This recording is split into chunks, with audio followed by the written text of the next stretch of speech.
Hi, this is Anitha, speech therapist. ఈరోజు నేను yes Reyansh అనే బాబు గురించి చెప్పాలనుకుంటున్నాను. తను మన దగ్గరకు వచ్చినప్పుడు అసెస్మెంట్లో వచ్చిన ఎబిలిటీ స్కోర్ వచ్చేసరికి 432.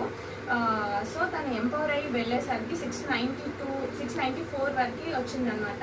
సో మనకేంటంటే మన ఎబిలిటీ స్కోర్ ఏంటంటే పేరెంట్స్ కూడా చాలా అప్రిషియేట్ చేస్తున్నారు. ఎందుకు అనేసి అంటే సైంటిఫికల్గా కూడాను అది మెజర్ చేసి అది నిర్ధారించబడుతుంది అనమాట ఎబిలిటీ స్కోర్ అనేది. నెక్స్ట్ వాళ్ళకు వచ్చిన ఎబిలిటీ స్కోర్ని బట్టి మనకు వచ్చే టెక్నిక్స్, KA నుంచి వచ్చే టెక్నిక్స్ని మేము ఫాలో అవ్వడం వల్ల కిడ్లో అనేది ఎక్కువ చేంజెస్ అనేది కనిపించినాయి. తను కూడాను మన దగ్గరికి రాకముందు కూడాను అసలు ఎవరికి కూడా రెస్పాండ్ అయ్యేవాడు కాదు. నెక్స్ట్ స్పీచ్ క్లారిటీ ఉండేది కదా, ఆర్టికులేషన్ ఎర్రర్స్ అనేది చాలా ఉన్నాయి.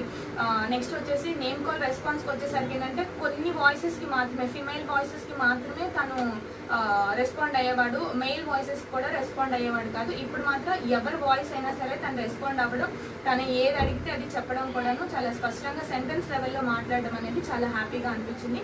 పేరెంట్స్ కూడాను ఆ కిడ్ విషయంలో చాలా హ్యాపీగా ఉన్నారు. Thank you so much.